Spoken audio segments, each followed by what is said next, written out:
म्हणजे माहितीये का? Application load balancer. तर नमस्कार मित्रांनो, समजतंय ना? समजलंच पाहिजे. तर आजच्या व्हिडिओमध्ये आपण बघणार आहोत ALB. ALB कशाला म्हणतात आणि ती कन्सेप्ट काय आहे? तर AWS मध्ये लोड बॅलन्सर असं एक कन्सेप्ट आहे, अशी एक सर्व्हिस आहे जी की आपण आज शिकणार आहोत. त्यालाच म्हणतात ऍप्लिकेशन लोड बॅलन्सर. आता या नावामध्येच सगळं आहे. Application load balancer. तर नावामध्येच आहे की ALB. आता माझ्या जीवनामध्ये मी जसं माझा लोड बॅलन्स करते, अगदी तसंच हा ऍप्लिकेशनचा लोड बॅलन्स करतो. तर एक सिंपल भाषेमध्ये मी तुम्हाला समजून सांगते. फॉर एक्झाम्पल, आता आपल्या ऍप्लिकेशन मध्ये आहे ना, आपलं ऍप्लिकेशन मस्त रनिंग आहे आणि आपलं जे ऍप्लिकेशन आहे ते एक सर्व्हर 50 रिक्वेस्ट हँडल करते फॉर एक्झाम्पल. ठीक. आता 50 रिक्वेस्ट जर हँडल करत असेल तर काही दिवसानंतर तुमचे युजर्स वाढले किंवा युजर जास्त झाले, ऍप्लिकेशन फेमस झालं मस्तपैकी, तर काय होणार? तर 50 रिक्वेस्टच्या ऐवजी काय होणार? जास्त रिक्वेस्ट यायला लागणार आणि जास्त रिक्वेस्ट यायला लागल्यावर सर्व्हर जे आहे, जे 50 रिक्वेस्ट हँडल करू शकत होतं, ते क्रॅश होणार. ऑब्वियस आहे, राईट? त्यासाठी आपण काय करतो? लोड बॅलन्सर याचा उपयोग करतो. तर आता हे लोड बॅलन्सर कसं असतं माहितीये मित्रांनो? तर डायग्राम मध्ये मी जसं दाखवलंय, फॉर एक्झाम्पल, आपण काय करतो? लोड बॅलन्सर लावतो आणि जर आपले 2 इन्स्टन्स आहेत तर आपण त्यांना काय करतो? इक्वली हँडल करायला सांगतो. फॉर एक्झाम्पल, जर माझ्याकडे 100 रिक्वेस्ट आल्या, 100 रिक्वेस्ट जर माझ्याकडे आल्या तर 50 एका इन्स्टन्सवर जातील आणि 50 एका इन्स्टन्सवर जातील. तर अशा प्रकारे ही रिक्वेस्ट हँडल होत असते, लोड बॅलन्स होत असतो. तर आता इलास्टिक लोड बॅलन्सर आहे आणि त्यामधला आपण सगळ्यात फेमस म्हणजेच आत्ता जो वापरतात तोच म्हणजे ऍप्लिकेशन लोड बॅलन्सर हे बघणार आहोत. तर चला, मस्तपैकी या व्हिडिओमध्ये मी तुम्हाला प्रॅक्टिकल करून दाखवणार आहे, अगदी स्क्रॅच पासून करून दाखवणार आहे, जेणेकरून तुम्ही पण प्रॅक्टिकल सकट हे प्रॅक्टिस करायची आहे. ठीक आहे? म्हणजे इंटरव्ह्यू मध्ये तुम्हाला मस्तपैकी क्वेश्चनचे आन्सर देता येतील.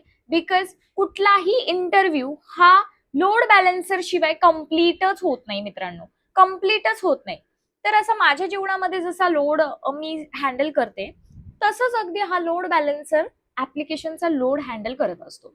सो आपण बघूयात आपल्या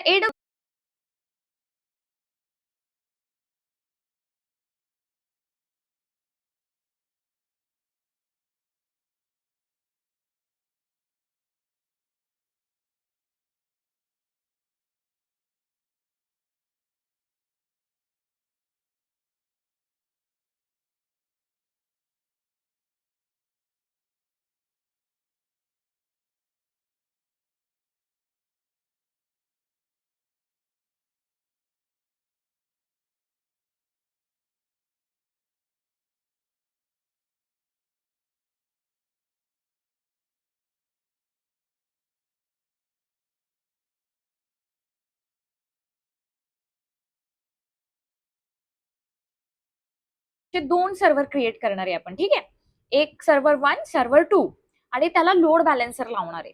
लोड बॅलन्सर लावल्यानंतर तुम्ही जेव्हा पण रिक्वेस्ट हिट करताय ना, जेव्हा पण मी रिफ्रेश करतेय ह्याला ऍप्लिकेशनला, तेव्हा तुम्हाला तिथे दिसेल की हे एक रिक्वेस्ट सर्व्हर 1 वर जाते, एक रिक्वेस्ट सर्व्हर 2 वर जाते. म्हणजे एकाच सर्व्हर वरती सगळ्या रिक्वेस्ट नाही जाते. लोड म्हणजे बॅलन्स करतोय, लाईक एक इकडे एक इकडे एक इकडे एक इकडे, असं जसं तराजू असतो, लाईक दॅट, की एक इकडे एक इकडे एक इकडे एक इकडे असं बॅलन्स करणार आहे. तर मी हे प्रॅक्टिकल सकट दाखवणार आहे. तर त्यासाठी आपल्याला काय लागेल? एक सर्व्हर लागेल आणि त्या सर्व्हरवरती आपलं ऍप्लिकेशन डिप्लॉय पाहिजे. तर उबंतू घेते मी. उबंतू, त्याच्यानंतर फ्री टायर वाला घेऊयात आपण. मायक्रो ठीक आहे आता साठी. माझी ऑलरेडी की पेअर केलेली आहे, तर मी देते. तुमच्या केसमध्ये जर नसेल तर न्यू की पेअर करू शकतात. त्यानंतर नेटवर्किंग मध्ये आपण असंच राहू देऊ. आपण एक काम करूया, एक्झिस्टिंग वाला माझ्याकडे आहे सिक्युरिटी ग्रुप, तो आपण हे करू. त्याच्यामध्ये मी पोर्ट 80, पोर्ट 22 आणि पोर्ट 443 म्हणजे HTTPS, HTTP आणि SSH असे 3 पोर्ट ओपन केलेले आहेत. ठीक आहे? तर तुम्ही मेक शुअर करा की जो काही सिक्युरिटी ग्रुप तुम्ही ओपन करताय, म्हणजे इथे देताय, तर तुम्ही हे पोर्ट ओपन केले पाहिजे इनबाउंड रूल मध्ये जाऊन. ठीक. त्यानंतर ऍडव्हान्स सेटिंग मध्ये माझ्याकडे एक स्क्रिप्ट आहे, जे की Amazonचं क्लोन आपण करणार आहोत, म्हणजे एक Apache 2 आपण इन्स्टॉल करणार आहे त्यामध्ये. आणि ही स्क्रिप्ट काय सांगते की पहिल्यांदा sudo apt अपडेट करणार आणि Apache इन्स्टॉल करणार. Apache इन्स्टॉल केल्यानंतर आपण एक Amazonचं क्लोन करणार आहे आणि त्या सगळ्या फाईल्स ज्या काय आहे ते var www html या लोकेशनला पाठवणार आहे. सो असं झाल्यानंतर इथे मस्तपैकी चेकआउट करून घ्या आणि लॉन्च इन्स्टन्सवर क्लिक करा. आता लॉन्च इन्स्टन्स केल्यानंतर तुमचा इन्स्टन्स जो आहे तो सक्सेसफुली लॉन्च झालेला आहे आणि तुमचं ऍप्लिकेशन पण तुमचं डिप्लॉय झालेलं आहे. तर आपण त्यासाठी काय करणार आहोत, आपण चेक करूयात हे इनिशियलाइज होत आहे. सो आपण याला काय करूया, याची पब्लिक आयपी घेऊया आणि पब्लिक आयपी आपण काय करूया, इथे हिट करूया. तर तुम्हाला ऍप्लिकेशन दिसतंय का आपण ते बघूया. ठीक,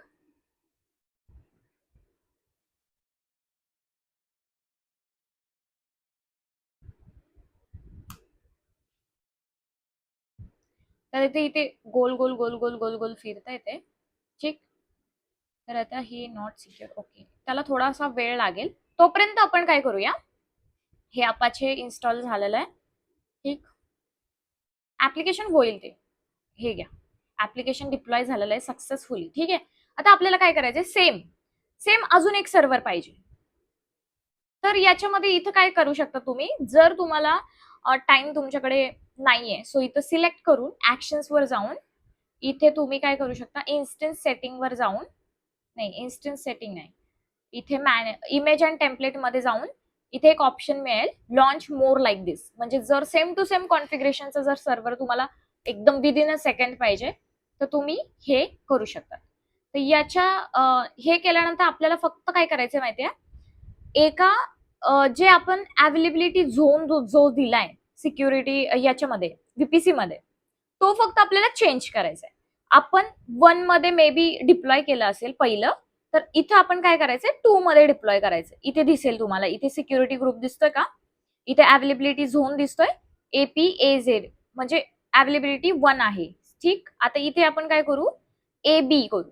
इथे 1A आहे. ठीक आहे, 1A, तर इथला आपण घेऊ 1B वाला घेऊया. ठीक आहे, म्हणजे हे वेगळ्या अवेलेबिलिटी झोन मध्ये आहे. फॉर एक्झाम्पल रिजन आहे, रिजन मध्ये 3 अवेलेबिलिटी झोन आहेत, ABC. सो आपण काय केलं, एका अवेलेबिलिटी झोन मध्ये एक डिप्लॉय केलं, त्यानंतर सेकंड अवेलेबिलिटी मध्ये सेकंड डिप्लॉय केलं. तर आता हे सेम बाकी कॉन्फिगरेशन काही नाही करायचं, सेम टू सेम राहू द्यायचं. इथं फक्त सर्व्हर 1 च्या ऐवजी सर्व्हर 2 करूया आपण. ठीक, 2 केल्यानंतर इथे लॉन्च इन्स्टन्स वर क्लिक करू. तर आता काय होईल, आता आपले दोन्ही इन्स्टन्स रेडी आहेत. 2 इन्स्टन्स आपले वेगवेगळ्या अवेलेबिलिटी झोन मध्ये आहेत.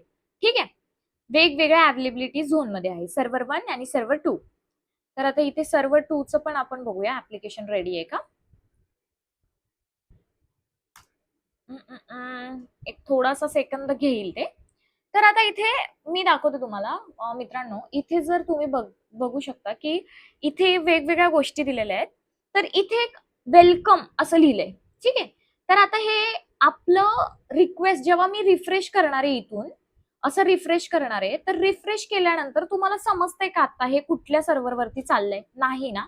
त्याच्यामुळेच मी काय करणार आहे, तुम्हाला दाखवण्यासाठी इथे फक्त Amazonची जी HTML फाईल आहे ना, ज्यामध्ये हा सगळा कोड लिहिलेला आहे, त्याच्यामध्ये एक सिंपल छोटासा एक हे करणार आहे, चेंज करणार आहे. इथे वेलकमच्या ऐवजी आहे ना, इथे सर्व्हर 1 असं लिहूया आपण. म्हणजे जेव्हा मी रिफ्रेश करेल तेव्हा तुम्हाला काय दिसेल, सर्व्हर 1 सर्व्हर 2 असं. म्हणजे जे सर्व्हर 1 वरचं ऍप्लिकेशन डिप्लॉय केलंय ना, त्याला आपण सर्व्हर 1 नाव देऊया आणि सर्व्हर 2 वरची जे ऍप्लिकेशन आपण डिप्लॉय केलं त्याला सर्व्हर 2 असं नाव देऊया. ठीक आहे, म्हणजे काय होईल की तुम्हाला कळेल नक्की लोड बॅलन्सर वर्क कसं करते आणि एक्झॅक्टली ते होतंय की नाही. ठीक, तर आता मी काय करते, सर्व्हर 1 च्या ह्याला कनेक्ट करते आणि तिथून आपण HTML थोडीशी चेंज करणार आहे. तर इथे कनेक्ट करूया, EC2 इन्स्टन्स करते मी. कनेक्ट वर क्लिक करायचं, त्यानंतर आपल्या इन्स्टन्सला आपण कनेक्ट करतो. आता इन्स्टन्सला कनेक्ट केल्यानंतर आपण काय करायचंय, sudo cd, कुठे जायचंय आपल्याला, var www HTML. Command not found. Why bro? Okay. तर मी रूटनी येते.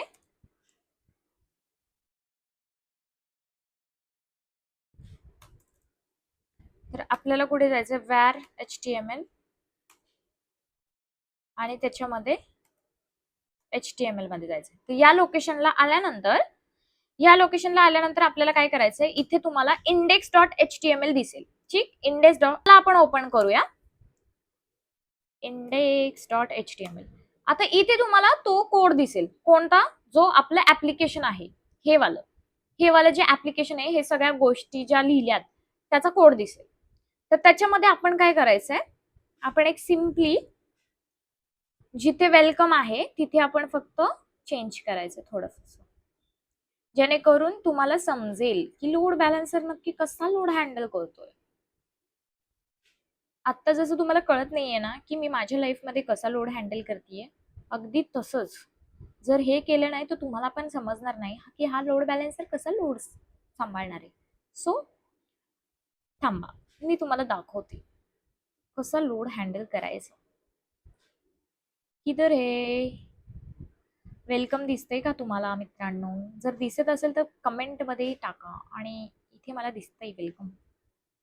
सो इथे आपण काय करूया, इथे आपण वेलकमच्या ऐवजी वेलकम टाकूया, टी कोड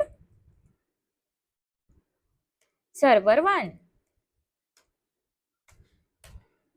आता असं आपण दिलंय. ठीक, इस्केप दाबायचं, :WQ आणि सेव्ह करायची फाईल. सेव्ह केल्यानंतर काय करायचं, system CTL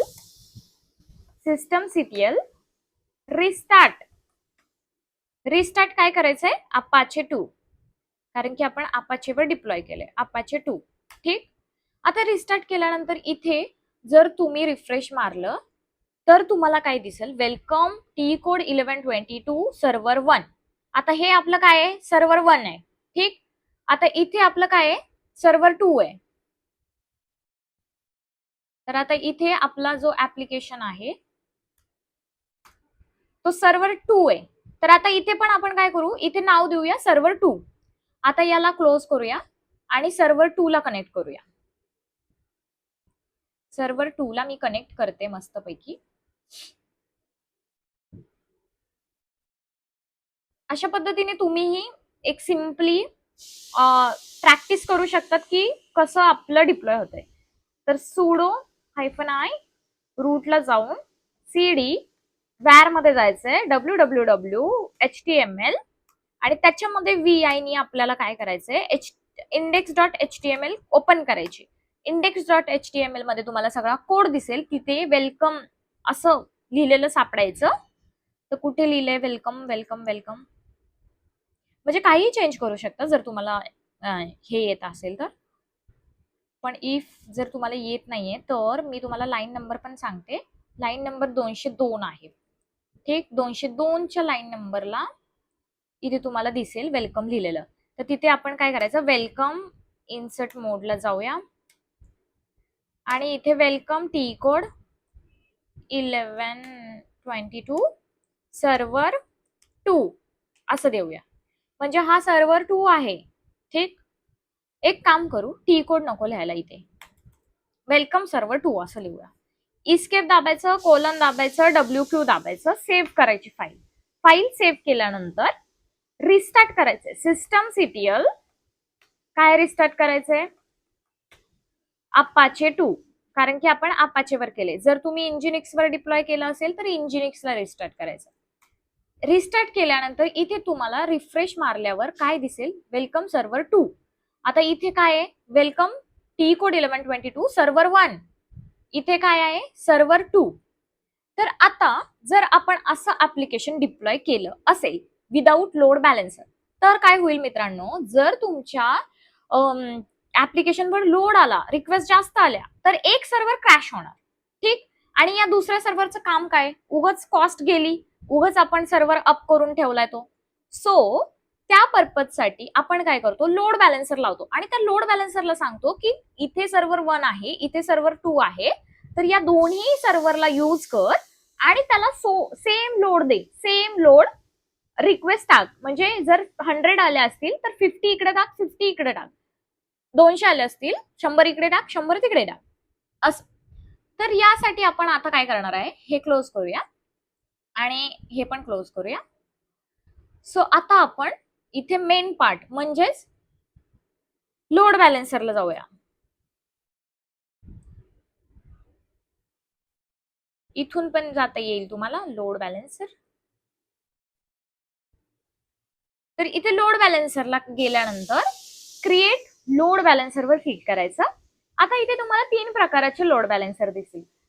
application load बॅलेन्सर, network load बॅलेन्सर आणि गेटवे लोड बॅलेन्सर.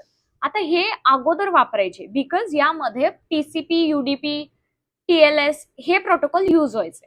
आता आपण काय वापरतो, एचटीटीपी, एचटीटीपीएस प्रोटोकॉल वापरतो. म्हणून मोस्ट ऑफ दी कंपन्याज काय वापरतात, एएलबी. याच्यावर इंटरव्ह्यू क्वेश्चन मात्र येणार म्हणजे येणार. सो हे प्रॅक्टिकल तुम्ही करून बघा. क्रिएट बटनावर क्लिक करायचं. क्रिएट बटनावर क्लिक केल्यानंतर इथे तुम्हाला नाव द्यायचंय, माय ALB. ठीक, माझा लोड बॅलन्सर माय ALB. इथे इंटरनेट फेसिंग ठेवायचं, कारण की आपल्याला काय करायचं, इथे त्याच्या इन्फॉर्मेशन दिल्यात बघा. Server internet facing traffic has public IP address, DNS name resolve to public IPs, required public subnet. ठीक आहे, कारण की आपल्याला इंटरनेट थ्रू ऍक्सेस करायचं, सो इंटरनेट फेसिंग करायचं. IPv4च ठेवायचा. त्यानंतर VPC जो जर तुम्ही क्रिएट केला असेल तर करायचं, नाही तर डिफॉल्ट राहू द्या. आता इथे काय करायचं, अवेलेबिलिटी झोन. म्हणजेच आपण काय केलं होतं, एक सर्व्हर आपण कुठे डिप्लॉय केलाय, AP साऊथ A1 ला.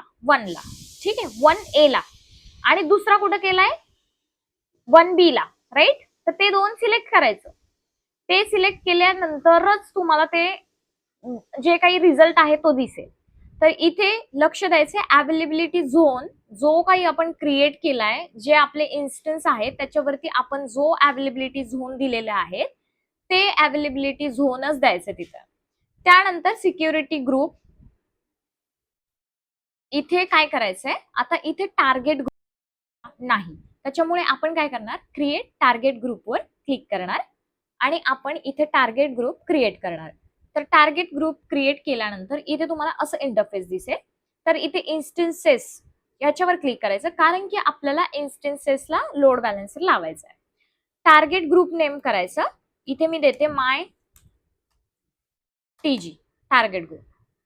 आणि त्यानंतर पोर्ट HTTP, IPv4 आणि हे सगळं असंच राहू द्यायचं. ठीक. त्यानंतर सगळं चेक करून नेक्स्ट बटनवर क्लिक करायचं.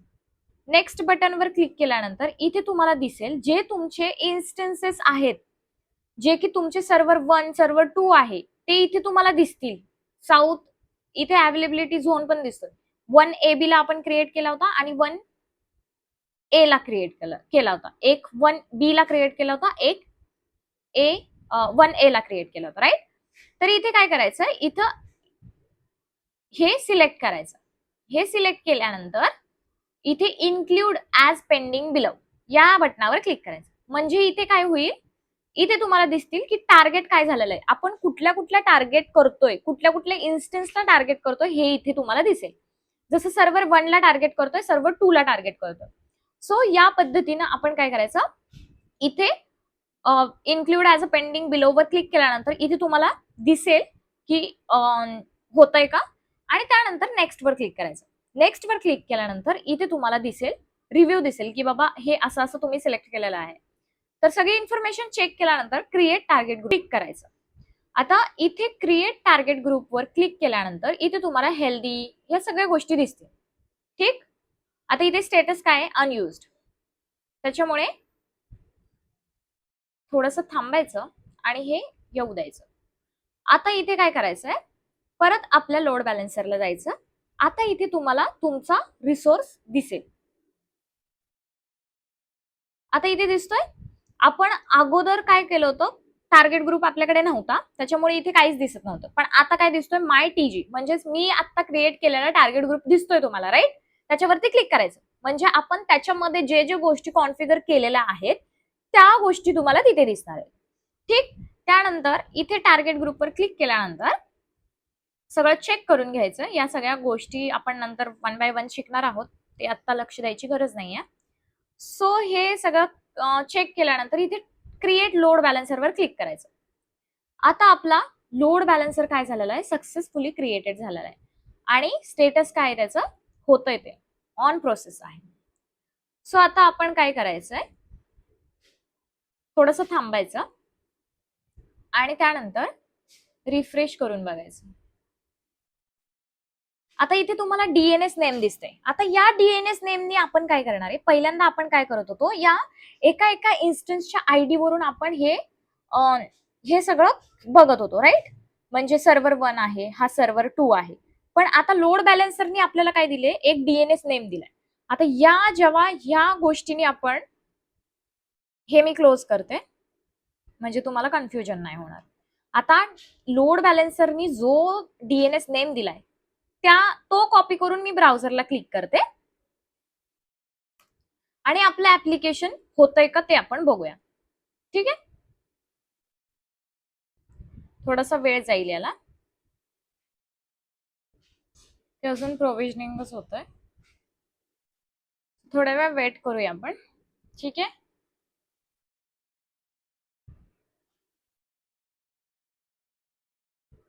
तर जसं इथे अवेलेबल येईल मित्रांनो, तसं इथे पण आपल्याला ते शो करेल. तर त्या अगोदर आपण काय करूया, इथे आपण ALB बद्दल थोडीशी माहिती काढून घेऊया. तर इथे ऑफिशियल डॉक्युमेंटेशनवर तुम्हाला बघायला मिळेल की ALB काय असतो, की elastic load balancing automatically distribute your incoming traffic across multiple targets such as EC2 instances, containers and IP addresses in one and more availability zone. जसं मी सांगितलं की आपण वेगवेगळ्या झोनमध्ये आपलं ऍप्लिकेशन डिप्लॉय करणार आहे आणि त्या इन्स्टन्सला आपण टार्गेट करणार आहे, जेणेकरून आपला लोड जो आहे, जो रिक्वेस्ट आपल्या इनकमिंग ट्रॅफिक जे येतंय ते आपण काय करणार आहे, लोड डिस्ट्रीब्यूट करणार आहे. एक 50 इकडे 50 तिकडे, 100 इकडे 100 तिकडे, असं लोड बॅलन्स करणार आहे. सो त्यानंतर it monitors the health of its registered targets. ते काय करतं की हेल्थ टार्गेट म्हणजे जे काही आपण इन्स्टन्सेस त्याला दिलेत त्याच्यामधली हेल्थ सारखं मॉनिटर करतं की ते हेल्दी आहे की अनहेल्दी आहे, म्हणजे इन्स्टन्स चालू आहे की नाही, या सगळ्या गोष्टी. And route the traffic only healthy targets. जर तुमचं EC2 इन्स्टन्स हेल्दी असेल त्याच EC2 इन्स्टन्सवर ते काय करतं, ट्रॅफिक पाठवतं. त्यानंतर elastic load balancing scales your load balance as your incoming traffic changes over the time. It can automatically scale to fast majority of workloads. ठीक.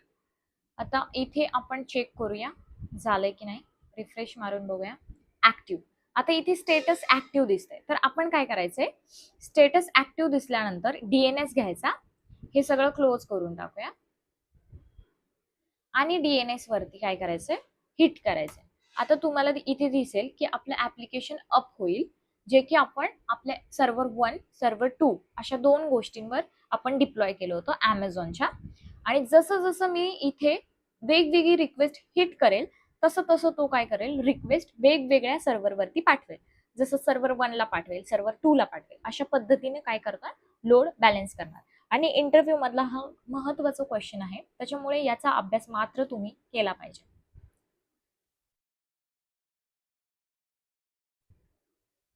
सो थोडंसं थांबूया आपण, ते थोड़ा टाइम तो लेगा भाई, क्योंकि इतना लोड जो हैंडल करने वाला है.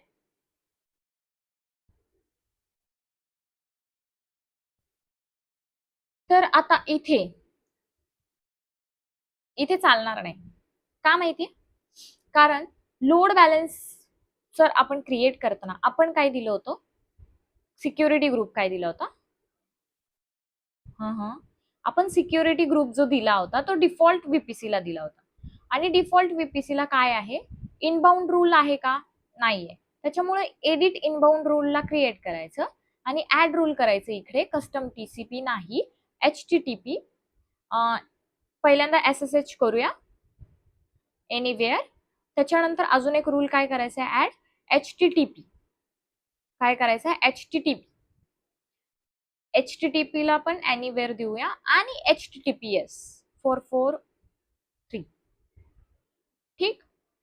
HTTPS असे सगळे पोर्ट असे ओपन करून घ्यायचे आणि जसं तुम्ही पोर्ट ओपन कराल तसं तिकडे ऍप्लिकेशन चालेल.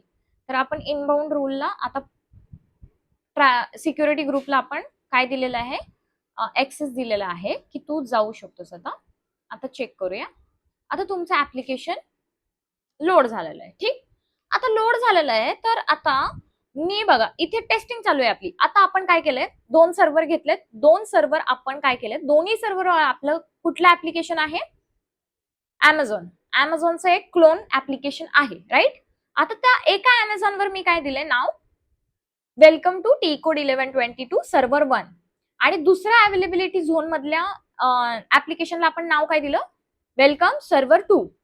आता इथे रिक्वेस्ट कुठे गेली आहे, वेलकम सर्व्हर 2 वर गेली आहे, म्हणजे अवेलेबिलिटी बी वर गेली आहे राईट. त्यानंतर आता आपण काय केलं, असे 2 इन्स्टन्स आपण वेगवेगळ्या ह्याच्यामध्ये लावलेत. तर आपण एक लोड बॅलन्सर लावलाय. जो लोड बॅलन्सर काय करेल, इनकमिंग जी कुठली पण जी ट्रॅफिक येणार आहे त्याला काय करेल, एक रिक्वेस्ट इकडे पाठवेल, एक रिक्वेस्ट इकडे पाठवेल राईट. तर आता बघूया, मी इथे रिफ्रेश बटनावर क्लिक करते. लक्ष द्यायचं इकडे, रिफ्रेश बटनावर क्लिक करते. जसं मी रिफ्रेश करेल तसं ते वेगवेगळ्या सर्व्हरवरती घेऊन जाईल मला. फॉर एक्झाम्पल आता आपली रिक्वेस्ट कुठे गेली आहे, सर्व्हर 2 ला गेली आहे. तर आता मी जसं इथे रिफ्रेश करेल तसं तुम्हाला इथे दिसेल वेलकम T-Code 1122 सर्व्हर 1. आता ही मी लिंक चेंज करत नाहीये, लिंक सेमच आहे. ज्या ऍप्लिकेशनची आपण लिंक घेतली आहे ना, जे DNS आपल्याला लोड बॅलन्सरने दिलाय, सेम लिंक मी घेतली आहे राईट. आता फक्त मी काय करतेय, टेस्टिंग पर्पज मी हिट करतेय, म्हणजे रिक्वेस्ट पाठवतेय, इनकमिंग ट्रॅफिकला पाठवतेय. तर मी जसं रिफ्रेश करते तसं काय होतं, इथे चेंज दिसतोय, वेलकम सर्व्हर 2. आता हिट करते, वेलकम सर्व्हर T-Code 1122 सर्व्हर 1, परत सर्व्हर 2 1 2 1 2 ठीक. आता इथे जर तुम्ही अजून एक इन्स्टन्स तयार केला सर्व्हर 3 आणि त्याला पण लोड बॅलन्सर मध्ये घातलं आणि टार्गेट ग्रुप्स मध्ये त्याला इन्क्लूड केलं, तर काय होईल मित्रांनो, इथे एक रिक्वेस्ट 1 ला जाईल, एक रिक्वेस्ट 2 ला जाईल, एक रिक्वेस्ट 3 ला जाईल ठीक. अशा पद्धतीने काय करतो लोड बॅलन्सर, मस्तपैकी लोड सांभाळतो. आपल्या जीवनातला नाही, ऍप्लिकेशनचा लोड सांभाळतो, म्हणजेच बॅलन्स करतो. सो अशा पद्धतीने आपलं मस्तपैकी प्रॅक्टिकल झालेलं आहे. आणि कमेंट बॉक्समध्ये नक्की सांगायचंय की हे ALB म्हणजेच ऍप्लिकेशन लोड बॅलन्सर तुम्हाला समजलाय का, आणि तुमच्या जीवनामध्ये तुम्ही जसं लोड बॅलन्स करताय तसं हा तुमच्या ऍप्लिकेशनचा लोड बॅलन्स करतोय का, हे पण नक्की सांगायचंय. कमेंट बॉक्समध्ये फटाफट कमेंट टाकायची आणि सबस्क्राईब केलं नसेल तर सबस्क्राईब करायचं T-Code 1122 ला. आणि आपलं इंस्टाग्राम वरती पण अकाउंट आहे, तिकडे जाऊन पण तुम्ही मला रिच आउट करू शकता. जर तुम्हाला काही क्वेरी असेल तर तुम्ही माझ्यापर्यंत पोहोचू शकता आणि मला कमेंट टाकू शकता. तर आय होप तुम्हाला हा व्हिडिओ समजला असेल. Thank you so much for watching.